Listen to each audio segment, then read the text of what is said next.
الحمدللہ رب العالمین والصلاة والسلام علی سید الانبیاء والمرسلین وعلی آلہ واصحابہ اجمعین وعلی من تبعہم بإحسان الی یوم الدین۔ سامعین و ناظرین، رمضان ٹی وی اسکاٹ لینڈ کی طرف سے سیرت النبی صلی اللہ تعالی علیہ وسلم کے عنوان پر درس کے ساتھ ہم آپ کی خدمت میں حاضر ہیں۔ سیرت النبی صلی اللہ تعالی علیہ وسلم کے عنوان پر گزشتہ درسوں میں آپ کے سامنے کفار مکہ کی جانب سے جو ظلم و ستم کے پہاڑ مسلمانوں پر ڈھائے گئے، اس کی کچھ تفصیلات آپ کی خدمت میں عرض کی۔ کفار مکہ کا ظلم و ستم نہ صرف عام مسلمانوں کے ساتھ رہا، بلکہ وہ مسلمان کہ جو مالی اعتبار سے مستحکم تھے، مکہ کے رئیس سمجھے جاتے تھے، انہوں نے جب اسلام قبول کیا تو کفار مکہ کا ان کے ساتھ رویہ بھی بڑا ہی ظالمانہ رہا۔ حضرت صدیق اکبر رضی اللہ تعالی عنہ جو دور جاہلیت میں ایک مکہ کے رئیس سمجھے جاتے تھے اور اہل مکہ میں ان کا ایک خاص مقام تھا، لیکن جب انہوں نے اسلام قبول کیا تو اسلام لانے کی پاداش میں حضرت صدیق اکبر کو بھی نہ بخشا گیا۔ حضرت صدیق اکبر رضی اللہ تعالی عنہ کو ایک موقع پر حرم کعبہ میں اسلام لانے کے جرم میں قریش نے اس قدر مارا کہ آپ علیہ الصلاۃ والسلام کا سر پھٹ گیا۔ اسی طرح حضرت عثمان غنی رضی اللہ تعالی عنہ جو نہایت مالدار اور صاحب اقتدار اور صاحب حیثیت تھے، لیکن اس کے باوجود جب اسلام انہوں نے قبول کیا تو غیر اپنوں نے ان پر ظلم کے پہاڑ توڑے۔ اس کے علاوہ حضرت زبیر بن عوام رضی اللہ تعالی عنہ جو انتہائی رعب و دبدبے والے آدمی تھے، جن کا ایک خاص مقام تھا دور جاہلیت میں، لیکن جب انہوں نے اسلام قبول کیا تو ان پر بھی ظلم و جبر کے پہاڑ ڈھائے گئے اور ظلم و جبر کی ایک داستان جو ہے وہ رقم کی گئی۔ تو کفار مکہ کا یہ سفاکانہ اور ظالمانہ انداز ہر اس شخص کے ساتھ رہا کہ جس نے مشرکین کے دین کو ٹھکرا کر اسلام کو اپنے سینے سے لگایا۔ ہر اس شخص کے ساتھ کفار کا یہ ظالمانہ سلوک رہا، یہ رویہ رہا، حتیٰ کہ یہ سلسلہ چلتا رہا۔ کفار مکہ کا ایک وفد نبی کریم صلی اللہ تعالی علیہ وسلم کی بارگاہ میں حاضر ہوا، کیونکہ کفار مکہ اس بات پر سوچنے پر مجبور ہوئے کہ آخر اتنی تکالیف اور سختیاں برداشت کرنے کے باوجود محمد عربی صلی اللہ تعالی علیہ وسلم اپنی تبلیغ کا سلسلہ بند کیوں نہیں کر رہے۔ وہ اس بات پر سوچنے لگے کہ ان کا مقصد کیا ہے، کیا وہ دولت چاہتے ہیں، کیا وہ کوئی عہدہ چاہتے ہیں یا کوئی اور خواہش ہے۔ وہ اس بات پر سوچنے لگے۔ کفار مکہ نے ایک وفد ترتیب دیا اور اس وفد میں عتبہ بن ربیعہ کو ایک نمائندہ بنا کر حضور کے پاس بھیجا، یہ پوچھنے کے لیے کہ آیا مقصد کیا ہے اس تبلیغ کا۔ تو جب عتبہ بن ابی ربیعہ یہ حضور کے پاس آیا اور تنہائی میں آ کر حضور علیہ الصلاۃ والسلام سے ملا اور کہنے لگا کہ اے محمد صلی اللہ علیہ وسلم، آپ جو اسلام کی دعوت دے رہے ہیں، آپ کا مقصد کیا ہے؟ کیا آپ سرداری چاہتے ہیں، سردار بننا چاہتے ہیں، یا عزت اور دولت کے خواہاں ہیں، یا کسی بڑے گھرانے میں شادی کی آپ کو خواہش ہے؟ یعنی آپ کا مقصد کیا ہے؟ نبی کریم صلی اللہ تعالیٰ علیہ وسلم نے جب اس کی بات سنی اور اس نے یہ بھی کہا کہ جو آپ کی خواہش ہے ان تین میں سے آپ اظہار کیجئے، میں ضمانت دیتا ہوں کہ آپ کی اس خواہش کو ضرور پورا کیا جائے گا۔ نبی کریم صلی اللہ تعالیٰ علیہ وسلم نے جب اس کی بات سنی تو اس کے جواب میں میرے آقا صلی اللہ تعالیٰ علیہ وسلم نے قرآن مجید کی چند آیتیں تلاوت کی،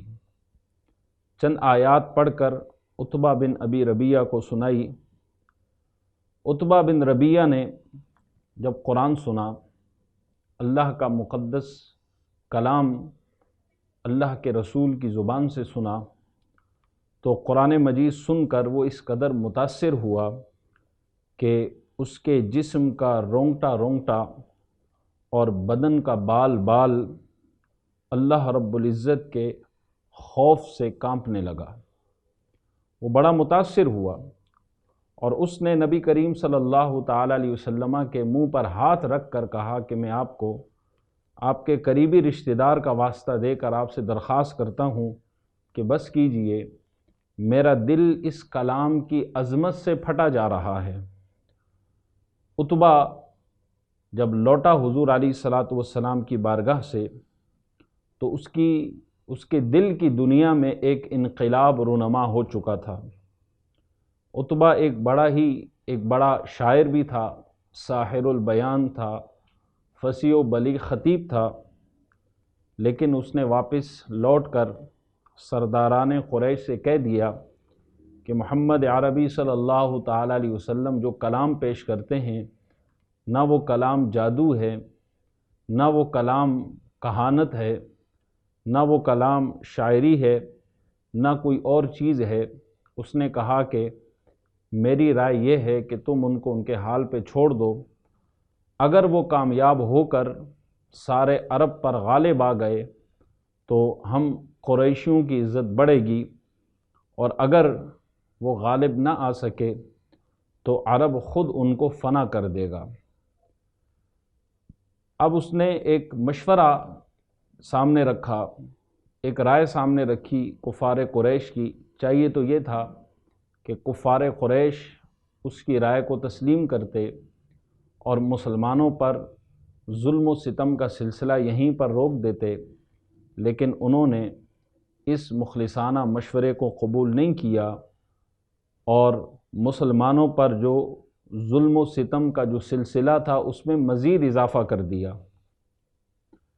اسی طرح ایک اور وفد حضور علیہ الصلاۃ والسلام کے چچا حضرت ابو طالب کے پاس آیا۔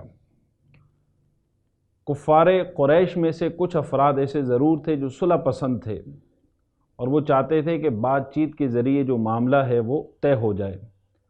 چنانچہ قریش کا ایک وفد چند معزز سردار ابو طالب کے پاس آئے اور نبی کریم صلی اللہ تعالیٰ علیہ وسلم نے کی جو دعوت اسلام تھی اور بت پرستی کے خلاف جو آپ علیہ الصلاۃ والسلام گفتگو فرماتے تھے اس کی شکایت کی ابو طالب سے۔ ابو طالب نے انہیں نہایت نرمی سے سمجھا بجھا کر رخصت کر دیا، لیکن نبی کریم صلی اللہ تعالیٰ علیہ وسلم کو تو حکم الہی تھا، فاصدع بما تؤمر، کہ جو آپ کو حکم دیا جا رہا ہے آپ اس کا علی الاعلان اظہار کیجئے۔ یہ حکم خداوندی تھا۔ تو حضور علیہ الصلاۃ والسلام نے اس فرمان الہی کے تحت واعظ و تبلیغ کا جو سلسلہ تھا آپ نے اسے مزید بڑھا دیا۔ جب یہ سلسلہ مزید بڑھ گیا تو کفار قریش کا جو غصہ تھا وہ بھی بھڑک اٹھا، اس میں بھی اضافہ ہوا۔ چنانچہ کچھ ہی عرصے بعد ایک اور وفد ابو طالب کے پاس آیا جس میں عتبہ، شیبہ، ابو سفیان، عاص بن ہشام، ابو جہل، ولید بن مغیرہ، عاص بن وائل، یہ سب شامل تھے۔ یہ ایک وفد ابو طالب کے پاس آیا اور آ کر کہنے لگا ابو طالب سے کہ آپ کا بھتیجا ہمارے خداؤں کی توہین کرتا ہے، یا تو آپ درمیان سے ہٹ جائیں اور اپنے بھتیجے کو ہمارے حوالے کر دیں، یا پھر آپ بھی کھل کر میدان میں نکل پڑیں تاکہ ہم دونوں میں سے ایک کا فیصلہ ہو جائے۔ ابو طالب نے جب قریش کے تیور دیکھے کہ ان کے تیور ٹھیک نہیں ہیں، وہ سمجھ گئے کہ یہ نازک گھڑی ہے، معاملہ خطرناک ہو چکا ہے۔ ظاہر ہے اب قریش اس چیز کو برداشت نہیں کریں گے، اور ابو طالب نے یہ سوچا کہ میں اکیلا قریش کا مقابلہ نہیں کر سکتا، تو ابو طالب نے نبی کریم صلی اللہ تعالیٰ علیہ وسلم کو انتہائی مخلصانہ اور مشفقانہ لہجے میں سمجھایا کہ پیارے بھتیجے، میں بوڑھا ہو چکا ہوں، میری داڑھی سفید ہو چکی ہے، مجھ پر رحم کرو اور بڑھاپے میں مجھ پر اتنا بوجھ نہ ڈالو کہ میں اسے اٹھا نہ سکوں۔ تو اور ساتھ یہ بھی کہا کہ اب تک قریش کا بچہ بچہ میرا احترام کرتا تھا، مگر آج سرداران قریش کا لب و لہجہ دیکھ کر، ان کے تیور دیکھ کر میں یہ سمجھ گیا ہوں کہ اب وہ مجھ پر اور تم پر تلوار اٹھانے سے گریز نہیں کریں گے، لہٰذا میری رائے یہ ہے کہ تم کچھ عرصے کے لیے تبلیغ دین کا یہ جو سلسلہ ہے اسے روک دو، اسے موقوف کر دو۔ نبی کریم صلی اللہ تعالیٰ علیہ وسلم نے اپنے چچا کی گفتگو سنی، اپنے چچا کی بات سنی، اور حضور علیہ الصلاۃ والسلام نے ایک بھرائی ہوئی آواز میں اور ایمانی جذبے کے ساتھ آپ علیہ الصلاۃ والسلام نے ارشاد فرمایا کہ چچا جان، خدا کی قسم، اگر قریش میرے ایک ہاتھ میں سورج اور دوسرے ہاتھ میں چاند لا کر دے دیں تب بھی میں اپنے اس فرض سے پیچھے نہیں ہٹوں گا، یا تو خدا کا فرمان پورا ہوگا یا میں اس دین پر قربان ہو جاؤں گا۔ جب ابو طالب نے نبی کریم صلی اللہ تعالیٰ علیہ وسلم کا یہ جذبہ ایمانی دیکھا اور آپ علیہ الصلاۃ والسلام کا ایک مضبوط عزم، ارادہ اور یقین دیکھا، تو ابو طالب نے کہا کہ اے میرے بھتیجے، جاؤ، میں تمہارے ساتھ ہوں، جب تک زندہ ہوں میں تمہارے ساتھ رہوں گا، یہ مل کر بھی تمہارا بال بھی بیگا نہیں کر سکتے، میں تمہارا ساتھ دیتا رہوں گا۔ تو یہ واقعہ بھی پیش آیا اعلان نبوت کے بعد۔ اعلان نبوت کا جب 5واں سال آیا تو اس 5ویں سال میں مسلمانوں نے ایک محدود تعداد میں حبشہ کی جانب ہجرت کی۔ یہ نبوت کا 5واں سال تھا۔ حبشہ یہ ایک علاقہ ہے، یہاں کا بادشاہ تھا نجاشی۔ نجاشی اس کا جو اصل نام تھا وہ تھا اسمہا، اور لقب تھا نجاشی۔ یہ عیسائی مذہب کا پیروکار تھا، لیکن بڑا ہی رحم دل اور عدل و انصاف کرنے والا یہ بادشاہ تھا، اور آسمانی کتابوں میں اس کو بڑی مہارت تھی۔ اعلان نبوت کے 5ویں سال رجب کے مہینے میں 11 مرد اور 4 عورتوں نے کفار مکہ کے ظلم و ستم سے تنگ آ کر حبشہ کی جانب ہجرت کی۔ ان ہجرت کرنے والوں اور والیوں کے جو نام ہیں وہ یہ ہیں۔ حضرت عثمان رضی اللہ تعالی عنہ نے اپنی بیوی جو حضور علیہ الصلاۃ والسلام کی صاحبزادی ہیں حضرت بی بی رقیہ، ان کے ساتھ ہجرت کی۔ حضرت ابو حذیفہ رضی اللہ تعالی عنہ نے اپنی اہلیہ حضرت سہلہ بنت سہیل کے ساتھ ہجرت کی۔ حضرت ابو سلمہ نے اپنی اہلیہ حضرت ام سلمہ کے ساتھ ہجرت کی۔ حضرت عامر بن ربیعہ نے اپنی زوجہ کے ساتھ ہجرت کی۔ حضرت زبیر بن عوام شامل تھے ان ہجرت کرنے والوں میں۔ حضرت مصعب بن عمیر رضی اللہ تعالی عنہ بھی ان میں شامل تھے۔ حضرت عبد الرحمن بن عوف صحابی رسول ہیں، وہ بھی حبشہ کی طرف ہجرت کرنے والوں میں شامل ہیں۔ حضرت عثمان بن مظعون رضی اللہ تعالیٰ عنہ یہ بھی شامل ہیں۔ حضرت ابو بحرہ بن ابی رحم یا حاطب بن عمر یہ بھی شامل ہیں۔ حضرت سہیل بن بیضاء یہ بھی شامل ہیں۔ حضرت عبداللہ ابن مسعود رضی اللہ تعالیٰ عنہ، یہ ہیں وہ 11 مرد اور 4 عورتیں جنہوں نے نبوت کے 5ویں سال حبشہ کی طرف ہجرت کی۔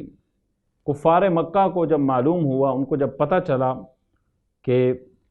مسلمان اس طرح ہجرت کر کے جا رہے ہیں، تو کفار مکہ نے ان کا تعاقب کیا، ان کا پیچھا کیا، انہیں روکنے کی کوشش کی، لیکن یہ کشتی میں سوار ہو کر روانہ ہو چکے تھے، اسی لیے کفار مکہ جو ہے وہ ناکام واپس لوٹے۔ یہ قافلہ مہاجرین کا حبشہ کی سرزمین میں اتر کر امن و امان کے ساتھ خدا کی عبادت میں مصروف ہو گیا۔ چند دنوں بعد یہ خبر پھیلی کہ کفار مکہ مسلمان ہو گئے ہیں۔ کسی نے ایسی افواہ اڑائی کہ کفار مکہ مسلمان ہو گئے ہیں۔ یہ خبر سن کر ان ہجرت کرنے والوں میں سے چند واپس لوٹ آئے۔ جب واپس پہنچے تو انہیں معلوم ہوا کہ یہ خبر جھوٹی تھی، یہ افواہ غلط تھی۔ تو اب وہ چونکہ واپس تو جا نہیں سکتے تھے، وہ مکہ ہی میں رہنے لگ گئے، لیکن کفار مکہ نے انہیں ڈھونڈا، انہیں تلاش کیا اور ان پر مزید ظلم و ستم ڈھانے شروع کر دیے۔ چنانچہ پھر کچھ مزید افراد حبشہ کی جانب ہجرت کر کے چلے گئے۔ جو دوسری بار جو ایک قافلہ حبشہ کی جانب ہجرت کر کے گیا، ان میں کل 83 مرد اور 18 عورتیں تھیں جنہوں نے حبشہ کی جانب ہجرت کی۔ تو کچھ افراد پہلے گئے، کچھ افراد بعد میں۔ تو یہ اسلام کی پہلی ہجرت تھی جو اسلام کی خاطر ان صحابہ نے اور صحابیات نے ہجرت کی، اور کفار مکہ کے ظلم و ستم سے تنگ آ کر انہوں نے ہجرت کے راستے کو اختیار کیا۔ کفار مکہ کب یہ گوارہ کر سکتے تھے کہ مسلمان وہاں جا کر امن و سکون کے ساتھ اپنی زندگی گزاریں؟ چنانچہ ان کی یہ کوشش تھی کہ کسی طرح مسلمانوں کو وہاں سے نکالا جائے اور مسلمانوں کا جو امن ہے، سکون ہے، اسے ختم کیا جائے۔ چنانچہ کفار مکہ نے کچھ تحفے تحائف دے کر عمر بن العاص اور عمارہ بن ولید کو اپنا نمائندہ بنا کر بادشاہ حبشہ کی طرف بھیجا، اپنا سفیر بنا کر، اور ان دونوں نے نجاشی کے دربار میں پہنچ کر جو بھی تحفے تحائف تھے، نذرانے تھے، وہ پیش کیے، اور بادشاہ کو سجدہ کر کے اس سے فریاد کی کہ اے بادشاہ، ہمارے کچھ مجرم مکہ سے بھاگ کر آپ کے ملک میں آئے ہیں اور انہوں نے یہاں پناہ لے رکھی ہے، ہم یہ چاہتے ہیں کہ آپ انہیں ہمارے حوالے کر دیجئے۔ یہ سن کر نجاشی نے مسلمانوں کو اپنے دربار میں طلب کیا، اور حضرت علی رضی اللہ تعالی عنہ کے بھائی حضرت جعفر رضی اللہ تعالی عنہ مسلمانوں کی طرف سے نمائندہ بن کر گفتگو کے لیے آگے بڑھے، اور دربار کے آداب کے مطابق حضرت جعفر نے بادشاہ کو سجدہ نہیں کیا، کہ بادشاہ کو سجدہ کرنا یہ ان کے ہاں رائج تھا، لیکن حضرت جعفر نے بادشاہ کو سجدہ نہیں کیا بلکہ کھڑے ہو کر سلام کیا۔ درباریوں نے روکا کہ آپ نے سجدہ کیوں نہیں کیا؟ تو حضرت جعفر رضی اللہ تعالی عنہ نے ارشاد فرمایا کہ ہمارے نبی صلی اللہ تعالی علیہ وسلم نے ہمیں یہ تعلیم دی ہے کہ خدا کے سوا کسی کو سجدہ نہیں کیا جائے گا۔ آپ نے فرمایا کہ اسی لیے میں نے بادشاہ کو سجدہ نہیں کیا۔ اس کے بعد حضرت جعفر نے، چونکہ مسلمانوں کے نمائندہ بن کر حاضر ہوئے تھے، تو انہوں نے بادشاہ کے دربار میں ایک خطبہ دیا، ایک تقریر کی۔ وہ تقریر یہ تھی کہ اے بادشاہ، ہم لوگ ایک جاہل قوم تھے، شرک و بت پرستی کیا کرتے تھے، لوٹ مار، چوری ڈکیتی، ظلم و ستم اور طرح طرح کی بدکاریوں اور بدعمالیوں میں مبتلا تھے۔ اللہ تبارک و تعالی نے ہماری قوم میں ایک شخص کو اپنا رسول بنا کر بھیجا، جس کے حسب و نسب اور صدق و دیانت کو ہم پہلے سے جانتے تھے، اور اس رسول نے ہم کو شرک و بت پرستی سے روک دیا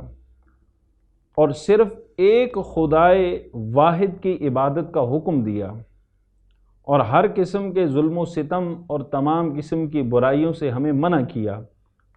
ہم اس رسول پر ایمان لائے اور شرک و بت پرستی چھوڑ کر تمام برے کاموں سے ہم تائب ہو گئے۔ بس یہی ہمارا گناہ ہے جس پر ہماری قوم ہماری جان کی دشمن ہو گئی، اور ان لوگوں نے ہمیں اتنا ستایا، اتنا ظلم کیا ہم پر کہ ہمیں اپنے آبائی وطن کو بھی ہمیں چھوڑنا پڑا، خیر بات کہنا پڑا۔ آپ کی سلطنت کے زیر سایہ امن کے ساتھ ہم زندگی بسر کر رہے ہیں، اب یہ لوگ ہمیں مجبور کر رہے ہیں کہ ہم دوبارہ اسی گمراہی کی طرف لوٹ جائیں، ہم دوبارہ اسی شرک کی طرف لوٹ جائیں، یہ ہمیں مجبور کرتے ہیں۔ حضرت جعفر رضی اللہ تعالیٰ عنہ کی اس گفتگو اور تقریر کے بعد نجاشی بڑا متاثر ہوا، اور یہ دیکھ کر جب نجاشی متاثر ہوا تو کفار کا جو نمائندہ تھا اس نے جب دیکھا کہ یہ تو متاثر ہو رہا ہے ان کی گفتگو سے، اور متاثر ہو کر یقیناً وہ ان کا ساتھ دے گا، تو اس نے آخری پینترا چلا، آخری تیر پھینکا، اور اس نے کہا کہ بادشاہ آپ ان سے پوچھئے کہ حضرت عیسیٰ کے متعلق ان کا کیا عقیدہ ہے۔ ان کا جو عقیدہ ہے حضرت عیسیٰ کے متعلق وہ آپ کے عقیدے کے خلاف ہے۔ تو یہ ان کی ایک چال تھی، وہ یہ چاہتے تھے کہ مسلمانوں کو پھنسا سکیں، لیکن اس سوال کے جواب میں بھی حضرت جعفر نے ایسا جواب دیا کہ نجاشی اور متاثر ہوا، اور اتنا متاثر ہوا کہ وہ اسلام کی نعمت سے مالا مال ہوا۔ مزید اس کی جو تفصیلات ہیں وہ لے کر ہم ایک بریک کے بعد دوبارہ آپ کی خدمت میں حاضر ہوں گے انشاءاللہ۔ بریک کے بعد دوبارہ ہم آپ کی خدمت میں حاضر ہیں۔ رمضان ٹی وی اسکاٹ لینڈ کی وساطت سے سیرت النبی صلی اللہ تعالی علیہ وسلم کے عنوان پر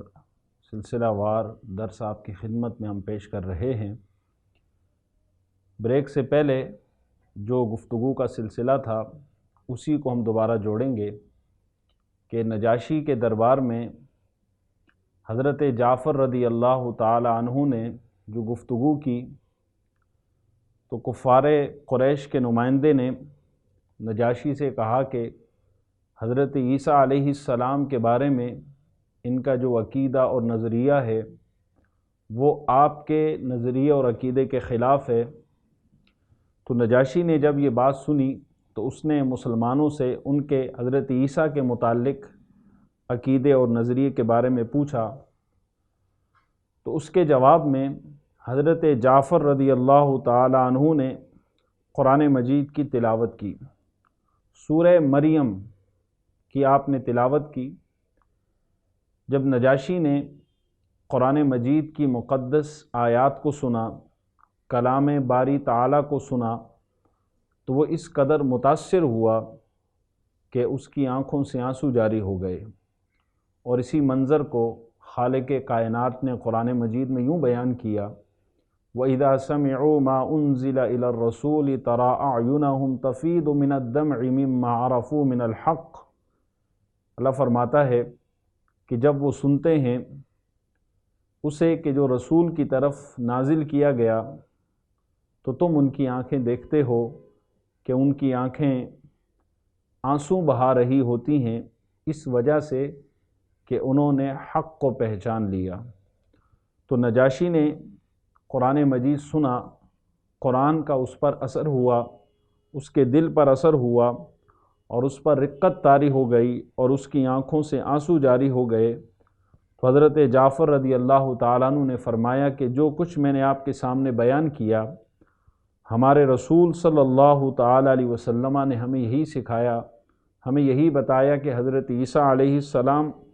خدا کے بندے ہیں، خدا کے رسول ہیں، اور کنواری مریم رضی اللہ تعالی عنہا کے شکم مبارک سے بغیر باپ کے خدا کی قدرت کے سبب وہ پیدا ہوئے۔ نجاشی بادشاہ نے بڑے غور سے حضرت جعفر رضی اللہ تعالی عنہ کی تقریر سنی اور یہ کہا کہ بلا شبہ انجیل اور قرآن دونوں ایک ہی آفتاب و ہدایت کے دو نور ہیں، اور یقیناً حضرت عیسیٰ علیہ السلام خدا نہیں بلکہ خدا کے بندے ہیں اور رسول ہیں۔ اور یہ بھی اس نے کہا کہ میں گواہی دیتا ہوں کہ بے شک محمد عربی صلی اللہ تعالی علیہ وسلم خدا کے وہی رسول ہیں جن کی بشارت حضرت عیسیٰ علیہ السلام نے انجیل میں دی۔ اور یہ بھی اس نے کہا کہ اگر میں سلطنت کے امور کا پابند نہ ہوتا تو میں خود مکہ جا کر رسول اللہ صلی اللہ تعالی علیہ وسلم کی جوتیاں سیدھی کرتا اور ان کے قدم دھو کر پیتا اور اسے اپنے لیے اعزاز سمجھتا اور اسے اپنے لیے باعث فخر سمجھتا۔ بادشاہ کی جب یہ تقریر سنی تو ظاہر ہے اس کے جو درباری تھے وہ کٹر عیسائی تھے، اس کی گفتگو سن کر وہ کچھ ناراض ہوئے اور برہم ہوئے، لیکن نجاشی بادشاہ کا جو جوش ایمانی تھا اس نے ان سب کو ڈانٹ کر ٹھنڈا کر دیا، اور کفار مکہ کو کہ جو بھی تحائف وہ لے کر آئے تھے نجاشی نے ان کے سارے تحائف واپس کیے، اور ان کے جو نمائندے اور سفیر کفار مکہ کے آئے تھے وہ اپنے ارادوں میں ناکام ہوئے اور ناکام ہو کر انہیں واپس لوٹنا پڑا۔ اور نجاشی نے مسلمانوں سے کہا کہ تم میری سلطنت میں امن و عافیت کے ساتھ اور سکون کے ساتھ یہاں رہو، اور جب تک تمہارا دل چاہے تم یہاں رہ سکتے ہو، تمہارا کوئی کچھ نہیں بگاڑ سکتا۔ اور یہ بات بھی واضح رہے کہ نجاشی بادشاہ جو ہے وہ مسلمان ہو گیا تھا اور انہوں نے اسلام قبول کر لیا تھا، اگرچہ یہ حضور کی بارگاہ میں حاضر نہیں ہو سکے، لیکن غائبانہ طور پر انہوں نے حضور کا کلمہ بھی پڑھا اور اسلام انہوں نے قبول بھی کر لیا تھا۔ چنانچہ اس کے مسلمان ہونے کی یہ بھی دلیل ہے کہ جب اس کا انتقال ہوا تو نبی کریم صلی اللہ تعالی علیہ وسلم نے مدینہ منورہ میں اس کی جنازہ پڑھی۔ اس کا جو جسم تھا وہ حبشہ میں تھا، اور نبی کریم صلی اللہ تعالی علیہ وسلم نے یہاں مدینہ میں اس کی جنازہ پڑھی۔ بظاہر تو یہ غائبانہ جنازہ تھی کہ جسم کہیں اور تھا اور نماز جنازہ پڑھنے والے کہیں اور تھے، لیکن علماء نے لکھا کہ رب کائنات نے حجابات اٹھا دیے تھے، اور صحابہ کہتے ہیں کہ ہم نجاشی کے جسم کو اپنی آنکھوں کے سامنے دیکھ رہے تھے۔ تو اللہ تبارک و تعالی نے گویا کہ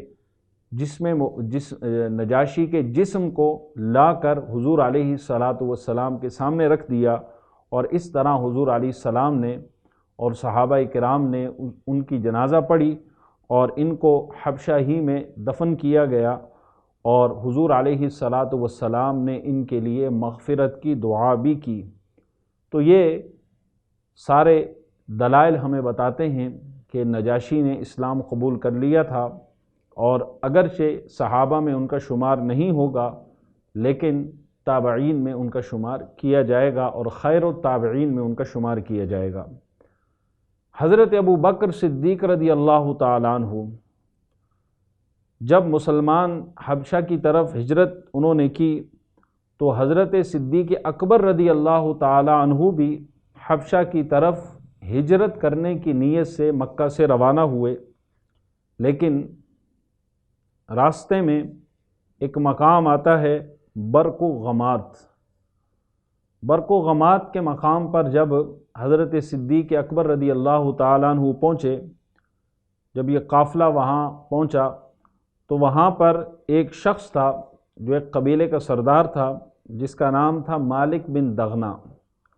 اس کی ملاقات حضرت صدیق اکبر سے ہوتی ہے، اور وہ صدیق اکبر سے پوچھتا ہے کہ آپ کہاں جا رہے ہیں؟ تو صدیق اکبر رضی اللہ تعالیٰ عنہ نے کفار مکہ کے مظالم کا تذکرہ کیا اور کہا کہ میں ان مظالم سے تنگ آ کر مکہ چھوڑ کر حبشہ کی جانب اپنا وطن چھوڑ کر وہاں جانا چاہتا ہوں، اور وہاں جا کر خدا کی عبادت کروں گا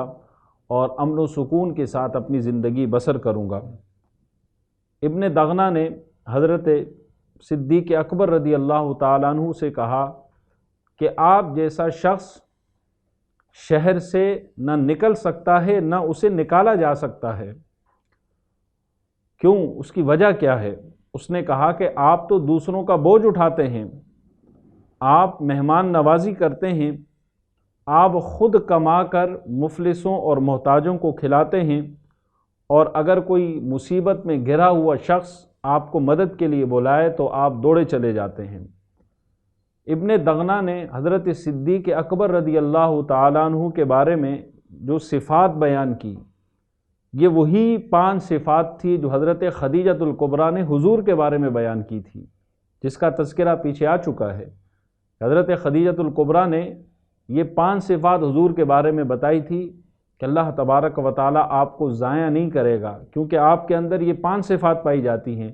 تو جو 5 صفات حضور کی ذات میں تھی، وہی 5 صفات ابن دغنہ نے حضرت ابو بکر کی ذات میں دیکھی۔ تو اس سے آپ اندازہ لگا سکتے ہیں کہ جناب صدیق اکبر رضی اللہ تعالیٰ عنہ کس قدر حضور کی ذات میں ڈھلے ہوئے تھے، کس قدر حضور کی ذات کا اثر ان کی ذات کے اندر موجود تھا، کہ جو اخلاق حضور کے تھے وہی اخلاق صدیق اکبر کے تھے، جو صفات حسنہ حضور کی ذات میں موجود تھی وہی صفات حسنہ حضرت ابو بکر کی ذات میں موجود تھی، جو کردار محمدی تھا وہی کردار صدیق اکبر تھا۔ اور یہی ایک غلام کی شان ہوتی ہے، ایک امتی کی یہی شان ہوتی ہے کہ وہ اپنے نبی کی سیرت میں ڈھل جاتا ہے، وہ اپنے نبی کی سیرت میں اس قدر فنا ہو جاتا ہے کہ اس کی ذات اپنی ذات نہیں رہتی، اس کی صفات اپنی صفات نہیں رہتی، بلکہ جو محبوب کی صفات ہوتی ہیں وہی اس کی صفات بن جاتی ہیں، اور جو کردار محبوب کا ہوتا ہے وہی کردار محب کا بن جاتا ہے۔ یہی کمال تھا جناب صدیق اکبر رضی اللہ تعالیٰ عنہ کا کہ وہ بالکل حضور کی ذات میں ڈھلے ہوئے تھے۔ چنانچہ ابن دغنہ نے حضرت صدیق اکبر کو وہاں سے لیا اور کہا کہ میں آپ کو اپنی پناہ میں لیتا ہوں، آپ میری پناہ میں رہیں گے اور کوئی آپ پر ہاتھ بھی نہیں اٹھا سکے گا۔ چنانچہ حضرت صدیق اکبر رضی اللہ تعالیٰ عنہ اس مقام سے واپس ہوئے ابن دغنہ کے ساتھ، اور ابن دغنہ نے مکہ آ کر علی الاعلان لوگوں سے کہا کہ صدیق اکبر میری پناہ میں ہیں، کوئی ان کی طرف نہ آئے، جو ان کی طرف آئے گا وہ گویا کہ میری طرف آئے گا۔ چنانچہ کفار مکہ نے جب دیکھا کہ ابن دغنہ نے صدیق اکبر کو پناہ دی ہے، کیونکہ اس کا ایک اثر رسوخ تھا، اس کا ایک نام تھا، چنانچہ کوئی بھی حضرت صدیق اکبر کی طرف نہیں بڑھا۔ تو جناب صدیق اکبر رضی اللہ تعالیٰ عنہ ابن دغنہ کے گھر ہی میں ایک کمرے میں چھپ کر جو ہے وہ قرآن مجید کی تلاوت کیا کرتے تھے، اور یہی ابن دغنہ نے کہا تھا کہ آپ چھپ کر قرآن پڑھیں، اپنی نماز پڑھیں۔ جناب صدیق اکبر رضی اللہ تعالیٰ عنہ کچھ دنوں تک تو اسی طرح چھپ کر نماز بھی پڑھتے رہے گھر کے اندر ایک کمرے میں، اور قرآن کی بھی تلاوت کرتے رہے، لیکن جوش ایمانی نے یہ گوارا نہ کیا کہ میں قرآن چھپ کر پڑھوں اور میں چھپ کر اللہ کی عبادت کروں۔ اس بات کو ایمان نے گوارا نہ کیا، اور صدیق اکبر رضی اللہ تعالیٰ عنہ نے گھر کے باہر صحن میں ایک مسجد بنا لی، اور اسی مسجد میں علی الاعلان نمازوں میں بلند آواز سے قرآن پڑھنے لگے، اور جب قرآن پڑھتے جناب صدیق اکبر رضی اللہ تعالیٰ عنہ تو کفار مکہ جو تھے ان کی عورتیں اور ان کے بچے، ان کی بھیڑ لگ جاتی، اور وہ سب جمع ہو کر جناب صدیق اکبر رضی اللہ تعالیٰ عنہ سے قرآن کی تلاوت سنا کرتے۔ تو جب کفار نے یہ دیکھا کہ یہاں تو بھیڑ لگ رہی ہے اور لوگ قرآن سن رہے ہیں، تو انہیں خوف محسوس ہوا کہ کہیں لوگ جو ہے وہ اسلام کی طرف نہ چلے جائیں۔ چنانچہ انہوں نے ابن دغنہ سے کہا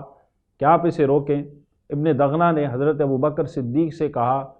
کہ میں نے آپ سے یہ معاہدہ کیا تھا کہ آپ چھپ کر قرآن پڑھیں گے، چھپ کر عبادت کریں گے، چونکہ آپ نے ایسا نہ کیا، کہ اگر آپ نے ایسا نہ کیا اور اسی طرح علی الاعلان پڑھتے رہے قرآن، تو میں نے جو آپ کو جو پناہ دی ہے، میں اپنی پناہ سے دستبردار ہو جاؤں گا۔ حضرت صدیق اکبر رضی اللہ تعالیٰ عنہ نے جب اس کی یہ بات سنی تو حضرت صدیق اکبر رضی اللہ تعالیٰ عنہ نے کہا کہ اے ابن دغنا، تم اپنی پناہ کی ذمہ داری سے الگ ہو جاؤ، جو تم نے ذمہ داری لی ہے میری پناہ کی، اس سے الگ ہو جاؤ، مجھے اللہ کی پناہ کافی ہے، مجھے تمہاری پناہ کی حاجت ہی نہیں، جو میری رب کی رضا ہے میں اس پر راضی ہوں۔ تو جناب صدیق اکبر رضی اللہ تعالیٰ عنہ اس قدر صاحب ایمان تھے، اس قدر پختہ یقین والے تھے، اور اس قدر اللہ کی ذات پر یقین تھا کہ انہوں نے اس کی پناہ کو ٹھکرا دیا، اپنی جان کی پرواہ نہ کی، اور یہ طے کر رکھا تھا کہ اسلام کی خاطر اگر کوئی قربانی بھی دینی پڑی تو ابو بکر کا جو قدم ہے وہ پیچھے نہیں ہٹے گا۔ اعلان نبوت کے 6 سال، 5ویں سال تو یہ ہجرت حبشہ اور یہ سارے واقعات ہوئے جو میں نے آپ کے سامنے بیان کیے۔ اعلان نبوت کے 6 سال جو سب سے بڑا واقعہ پیش آیا وہ یہ تھا کہ حضرت حمزہ اور حضرت عمر رضی اللہ تعالیٰ عنہ، یہ دونوں عظیم ہستیاں اسلام کے دامن میں آ گئیں۔ 6 سال، نبوت کے 6 سال، حضرت حمزہ نے بھی اسلام قبول کیا، اور نبوت کے 6 سال ہی جناب عمر فاروق رضی اللہ تعالیٰ عنہ بھی اسلام سے وابستہ ہوئے، اور ان دونوں شخصیات کا اسلام قبول کرنا یہ اسلام کی بہت بڑی فتح تھی۔ ان دونوں کے مسلمان ہونے سے اسلام کو بڑی قوت حاصل ہوئی، اسلام کو بڑی تقویت ملی۔ حضرت حمزہ رضی اللہ تعالیٰ عنہ کے ذریعے بھی اللہ نے اسلام کو قوت دی، اور حضرت عمر رضی اللہ تعالیٰ عنہ کے ذریعے بھی رب کائنات نے اسلام کو قوت عطا کی۔ حضرت حمزہ رضی اللہ تعالیٰ عنہ کیسے اسلام لائے؟ حضرت حمزہ کی ذات کے حوالے سے یہ عرض کرتا چلوں کہ حضرت حمزہ رضی اللہ تعالیٰ عنہ حضور کے چچا ہیں، اور نبی کریم صلی اللہ تعالیٰ علیہ وسلم کے جتنے بھی چچا تھے، حضور کو اپنے چچاؤں میں سب سے زیادہ والہانہ محبت حضرت حمزہ رضی اللہ تعالیٰ عنہ سے تھی، اور صرف 2 سال یا 3 سال حضرت حمزہ عمر میں حضور سے بڑے تھے، اور چچا بھی تھے، اور ساتھ ساتھ یہ بھی رشتہ تھا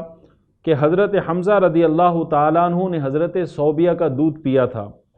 اور حضور علیہ السلام نے بھی چونکہ پیا تھا، تو اس رشتے کے اعتبار سے حضرت حمزہ جو تھے وہ حضور کے رضائی بھائی بھی تھے۔ تو ایک طرف چچا کا رشتہ تھا اور ایک طرف رضائی بھائی ہونے کا بھی رشتہ تھا۔